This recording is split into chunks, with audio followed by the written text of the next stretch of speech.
Bueno, vamos a continuar con nuestro tema del derecho sucesorio y vamos a ver qué es el testamento y rito. El testamento y rito está visto desde el punto de vista de quien testa, en este caso el testador que sufre una capitis de minutio. ¿Se acuerdan cuando nosotros vimos la capitis de minutio en la unidad 6? Habíamos visto que una persona puede sufrir una pérdida con respecto a la ciudadanía, la libertad o a la familia, o se pueden producir modificaciones dentro del grupo familiar o dentro de la posición en cuanto a la familia. El testamento in ritum se refiere a la pérdida de alguno de estos estatus y por ende va a acarrear como consecuencia la capitis de minutio. Supongamos que el testador hace un testamento y es válido, es un hombre libre, ciudadano romano, hace un testamento, ese testamento es válido. Entonces, una vez que el testamento,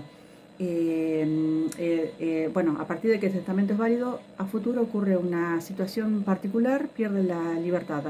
Entonces, a partir de que es esclavo, no tiene capacidad jurídica y no se puede tener por válido ese testamento que él instituyó, aún siendo un hombre libre. ¿Por qué? Porque no se puede ser heredero de un esclavo. Y por ende no tiene capacidad negocial o capacidad para administrar el patrimonio, y mucho menos disponer por testamento. Bueno, también cuando era condenado a pelear como gladiador con las bestias en el circo romano. Bueno, otro caso era el caso de aquel sujeto que era deportado. También se declaraba la condición de rito en el caso de las personas que se suicidaban, salvo que el suicidio fuera cometido por vejez, en caso de vejez o enfermedad. En esos casos el testamento no se declaraba irrito. Y también los que habían sido condenados en vida por delitos de alta traición. Bueno, esas eran diferentes situaciones. Bueno, algo ya habíamos visto con respecto a la desheredación. La desheredación se podía hacer, el paterfamilias lo podía hacer siempre que hubiera una causal de desheredación, que podía ser por haber atentado contra la vida del pater, por haberlo injuriado, ya sea a través de ofensas, difamaciones o golpes de puño, patadas, todo lo que comprendía el delito de injurias. Entonces el testador podía disponer en su testamento una cláusula que diga que Cornelio sea desheredado, por ejemplo, o también que mi hijo Cornelio sea desheredado,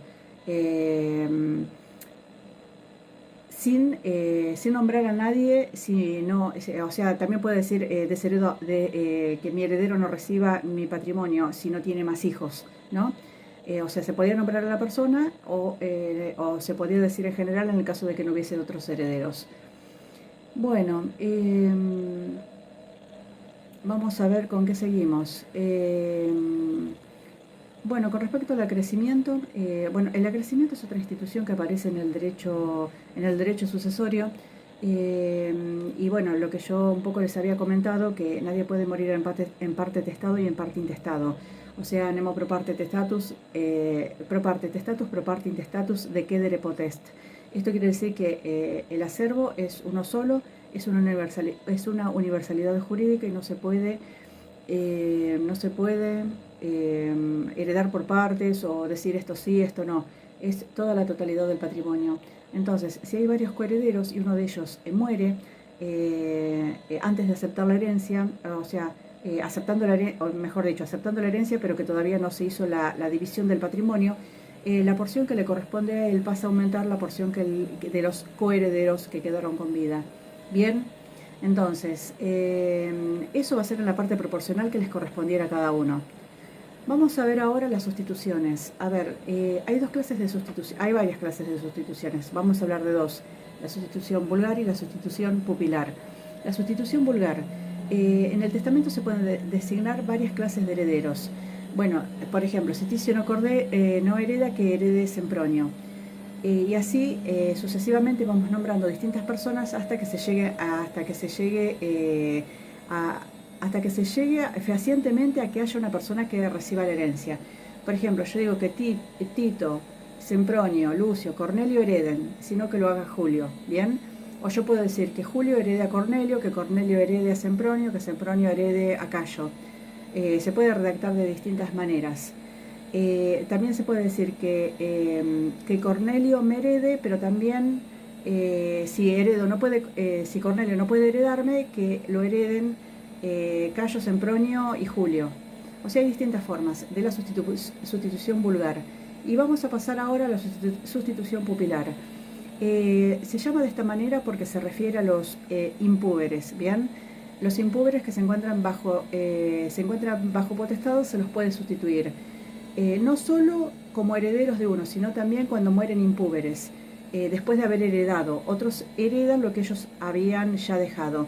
Entonces, yo tengo un impúber recibió una herencia y esa herencia la recibe. Entonces, se puede designar a otro que lo sustituya en la misma. Por ejemplo, se puede decir que Julio, mi hijo, sea mi heredero, o si habiéndolo sido, muere antes de haber llegado a su propia tutela, es decir, antes de que sea puber, y que Julio sea heredero. ¿Vean? El tema de la sustitución pupilar. Entonces, tenemos la sustitución vulgar para volver sobre la cuestión. Yo designo a partir de un heredero. Hay distintas formas de redactarlo, como ya les había explicado. Y es genérico. En cambio, la sustitución pupilar son impúberes que se encuentran bajo la potestad y se los puede sustituir.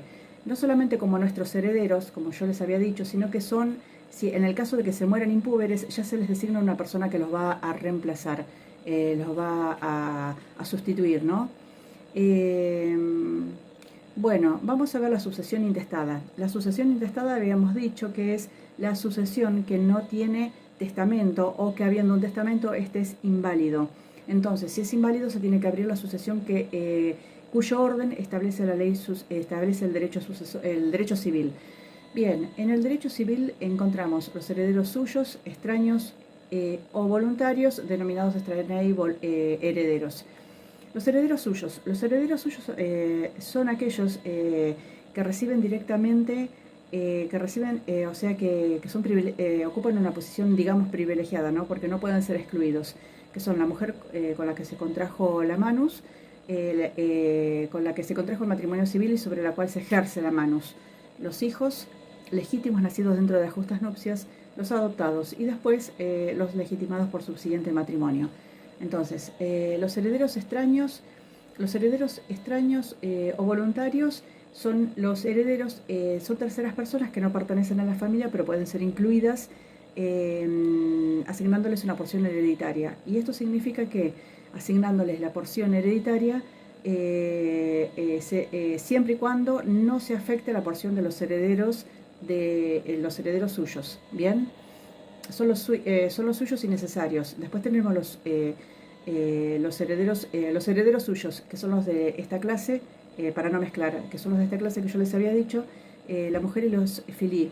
Y los herederos sui, los herederos sui, los herederos suyos y necesarios son los esclavos, que acá no están contemplados por el derecho civil. Esto lo aclaro para que no haya confusiones por el parecido de los nombres.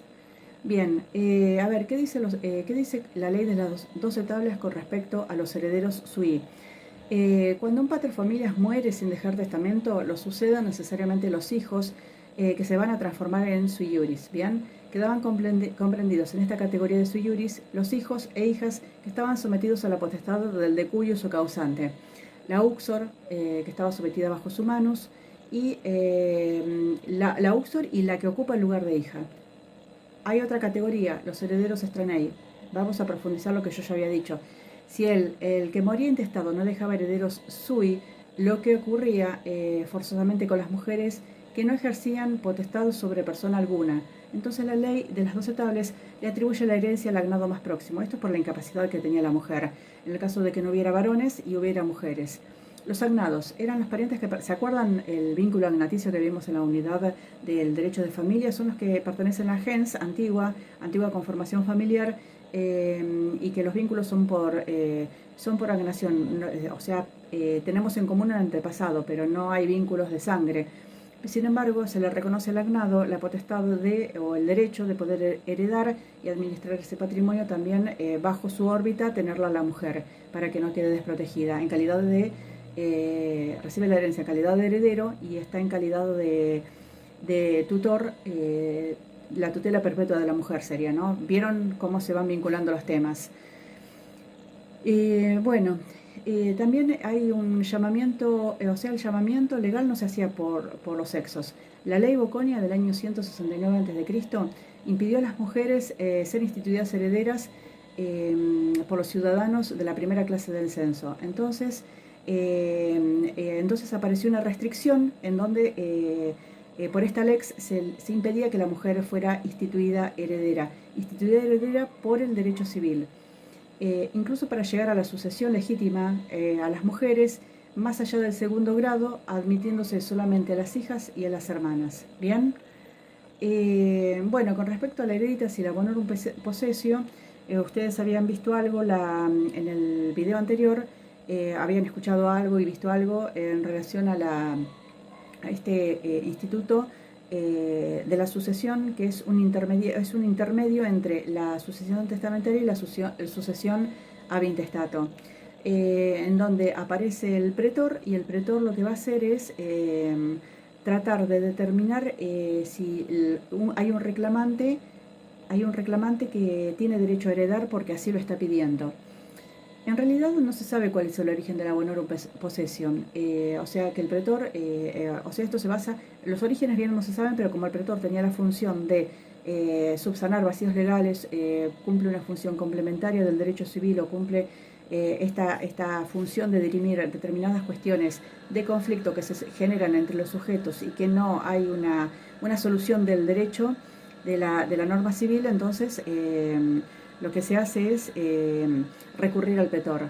Bien, se le daba la posesión interina de la cosa hereditaria que todavía no lo había recibido en calidad de heredero, pero alguien tenía que hacerse cargo, si no había otro. A veces podía ocurrir que hubiese heredero sui, y a veces podía ocurrir que no los hubiera. Entonces algún parentesco del grado colateral podía reclamarlo. Bueno, o sea, la herencia, la herencia del pretor o la bonorum possessio trata de trata de no ser contradictoria al derecho civil. Sin embargo, en algunos casos podía resolverse de manera contradictoria, justamente por el conflicto de normas jurídicas que se pudieran suscitar y que las mismas estuvieran vigentes. Bueno, con respecto a la bonorum possessio, el bonorum possessor no sustituye al difunto ocupando exactamente su lugar. No era un heredero o continuador de la personalidad jurídica del causante. O sea, no es un heredero como lo llamamos heredero normalmente, o lo que entendemos por heredero, sino que estaba en calidad de loco hereditatis. Loco significa lugar, hereditatis, su posición ocupa el lugar de heredero. Tampoco opera la transmisión de la propiedad adquiritaria de las cosas que formaban parte del acervo sucesorio, sino que se le daba la posesión de ellas. A ver, acá estamos encontrando determinados conceptos del derecho, de los derechos reales, y estamos hablando de la propiedad adquiritaria. La propiedad es la propiedad como el máximo señorío, o sea, la propiedad entendida como el máximo rango con respecto a ser dueño de la cosa. Bien, eso lo vamos a profundizar bien cuando veamos derecho de propiedad y posesión. Entonces la propiedad tiene un grado importante y un grado menos importante la posesión. El bonorum possessor se transformaba en un posesor, no en un propietario. Y se podía convertir en propietario, por el transcurso del tiempo. Acá entra en juego la prescripción adquisitiva. 1 año para las cosas muebles y 2 años para los inmuebles, siempre que fuera de buena fe y estuviera poseyendo sin vicios. O sea, no obrara de mala fe sabiendo que la herencia tenía otros herederos, o sabiendo que le corresponde a otras personas. Eso es sería obrar de mala fe, entonces pierde sus derechos. Bueno, las clases de bonorum possessio un deliberi, el pretor llamaba a los herederos sui a los descendientes que habían salido de la potestad del causante. No entraban los que por adopción hubieran ingresado a otra familia. Bien, es una cuestión muy elemental para no invocar derechos sucesorios en dos familias diferentes, en la del adoptante y la de la familia de origen. Sin embargo, esto también se relaciona con otro tema que nosotros vimos, que es la adoptio plena y la minus plena. Acá estamos hablando de una adoptio plena, en donde se conservan los vínculos, se rompen los vínculos con la familia de origen y se mantienen los derechos hereditarios con respecto a la familia del adoptante. Entonces, se contemplan a los herederos sui que hubiesen salido de la familia pero no hubiesen ingresado en calidad de adoptados en otra familia. Bueno, y después, la adquisición de la bonorum possessio, un delivery, requería que fuera asignada por el pretor. Vamos a ver la bonorum possessio unde legitimi. Unde legitimi figuraba a las personas que al momento de pedir que se les otorgue esta posesio, se la llamaba la sucesión a través del derecho civil. Eran los herederos sui o herederos suyos, y los que le continuaban eran los sagnados más próximos. También los gentiles le continuaban, que se beneficiaban con el segundo llamamiento realizado por el pretor, y esto coincidía con el derecho civil. La bonorum possessio unde cognati, cognati, acuérdense, vínculos de cognación, derechos de sangre, o sea, vínculos de sangre, en los vínculos de parentesco. Esto forma ya parte de una evolución histórica, donde ya estamos hablando de una estructura familiar o la conformación de la familia proprio iure dicta. La falta... o sea, si se hacían llamamientos y no había herederos, entonces el pretor llamaba a suceder a los cognados o parientes de sangre más próximos. Esto es la bonorum possessio unde cognati. Son distintas clases de bonorum possessio y se tienen en cuenta estas clases de herederos. Parientes de sangre más próximos. La vocación hereditaria de los colaterales podía ser invocada hasta el 6º grado. Y en la herencia, y también en la herencia de un sobrino, o sea, el hijo de un primo, y también el hijo o la hija de un sobrino, hasta el 7º grado. Y se repartía la herencia por cabezas.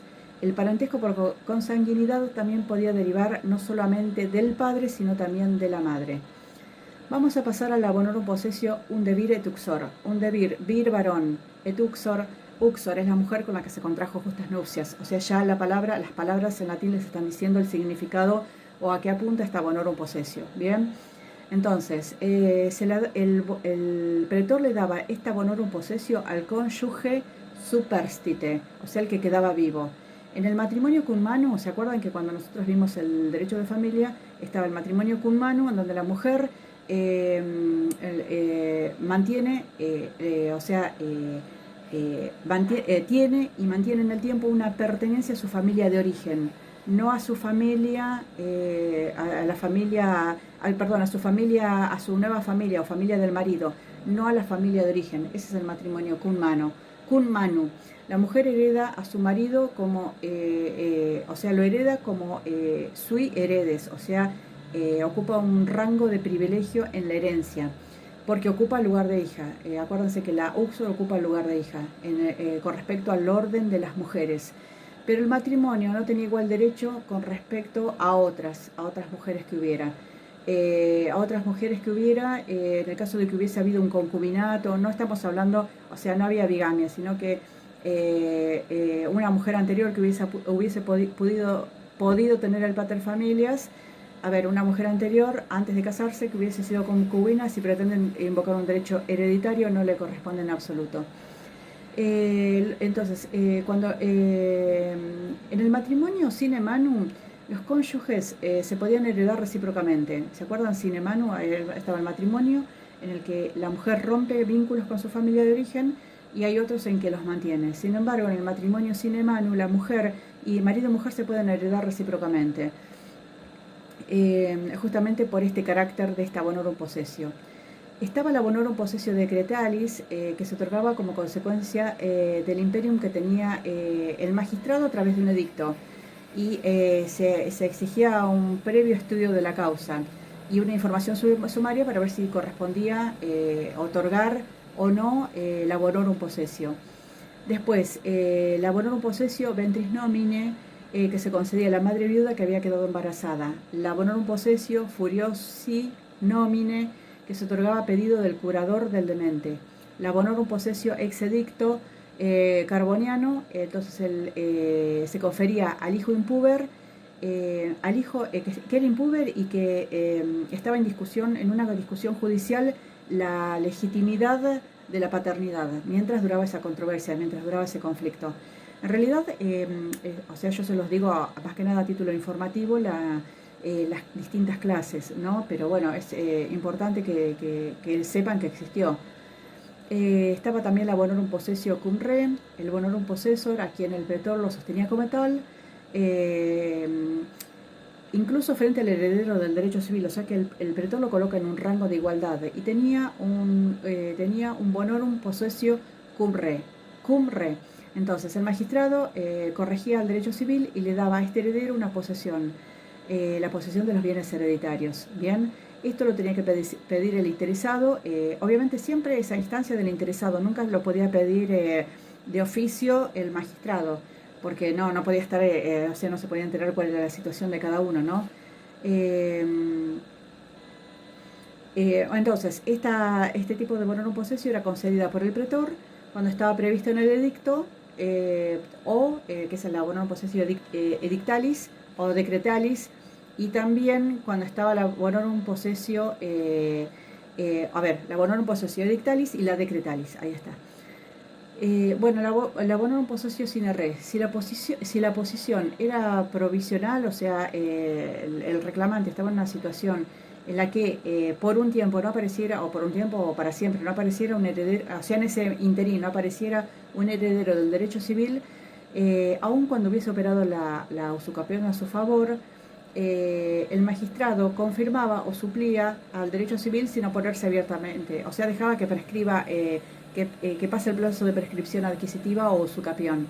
Entonces, no decía si le corresponde o no le corresponde. Si no aparecía ningún heredero del derecho civil, dejaba que se venzan los plazos de prescripción y ahí automáticamente se transformaba en un heredero. Se llama sine re porque se otorgaba la bonorum possessio, pero no garantizaba que se quedara con herencia. O sea, es una situación, no les digo de indefinición jurídica porque la situación jurídica estaba definida, sino que era una situación que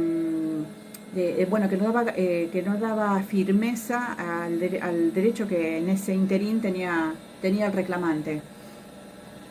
Bueno, después había una bonorum possessio secundum tabulas. Secundum tabulas porque estaba de acuerdo con lo que establecía el testamento, ¿no? Es una clase de testamento, o sea, es un testamento y lo que establece el pretor coincide con lo que dice el testamento, que en la mayoría de los casos coincidía con el derecho civil, obviamente, ¿no? Porque si no sería ilícito, estaría viciado y cae. Hay que abrir la sucesión a intestato. Bueno, la sucesión también, o sea, la bonorum possessio resolvía el pretor cuando era intestada, o sea, no había testamento, el testamento era írrito, era nulo, y a veces era de carácter forzosa contra lo dispuesto por se llamaba forzosa porque era, o contra tabulas, porque estaba en contra de lo que había dispuesto el testador, o sea, contradecía la ley, ¿no? Contradecía la ley. Esto pasaba con la gran cantidad de normas jurídicas que resolvían de manera similar una determinada cuestión. Hablando ahora de este tema particular de las herencias y los herederos. Entonces, la petición de herencia se tenía que hacer dentro del plazo de un año, entre ascendientes y descendientes, y 100 días para el resto de los sucesores que quieran invocar su derecho. Estos lapsos se empiezan a contar a partir de la muerte del testador. Y bueno, se reclamaba la hereditas, pero o sea, esto también es para definir la situación, porque tampoco se puede estar un montón de años y después aparecer como si nada diciendo yo tengo derecho a reclamar o reclamo mi lugar en la herencia.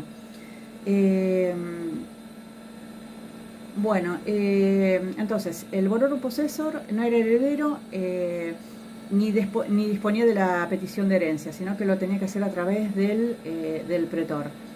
Y bueno, nosotros vamos a ver cuando veamos la unidad, en este momento no recuerdo, la unidad de posesión, que vamos a ver los interdictos, cuando había una persona que reclamaba su posesión, que puede ser el caso del bonorum possessor, como podía ser el caso de un heredero del derecho civil, quieren empezar a poseer la herencia y resulta que la tiene otro en su poder. Entonces se reclamaba en el caso del bonorum possessor a través de un interdicto llamado quorum bonorum, que de eso lo vamos a ver más adelante, y en el caso del heredero del derecho civil lo podía reclamar a través de una reivindicatio, que eso lo vamos a ver en propiedad. Por eso yo no quiero ahora profundizar mucho sobre estos temas, pero bueno, ya lo estamos viendo.